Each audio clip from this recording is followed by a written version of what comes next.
I'm Rebecca Lindquist, the speech and accent coach in the Silicon Valley. Happy 2018. Now, some of my clients have told me that I haven't done a video in some time, so I'd like to give you the most recent updates on how to speak more clearly.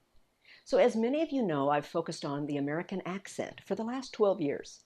And as I mentioned last year, if some of you watch my videos, I talked about how many of us who think we need to change our accent actually realized in the last couple of years that it's more about speaking clearly and effectively. However, what I'm finding, because a lot of people said, well, is what you do still worthwhile or still useful? What I'm finding, and what I'd like to share with all of you, is there is tremendous overlap between what it takes to speak clearly and reducing an accent. So that is, the work hasn't really changed. If you're a non-native speaker, if you are a foreign-born executive, or if your parents spoke a different language, you may have remnants of a foreign accent. And while you don't desire an American accent per se, that is, you're okay with a French accent or a German accent or a Russian accent, or maybe you speak a Chinese language or an Indian language, that's totally cool, except for the fact that you may need to speak more clearly.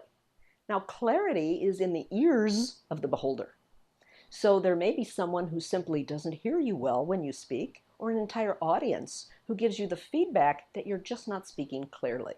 So coaching is still very relevant in terms of working on an accent, that is pronunciation, word stress, intonation. So the areas of focus are basically the same, although the goal is different.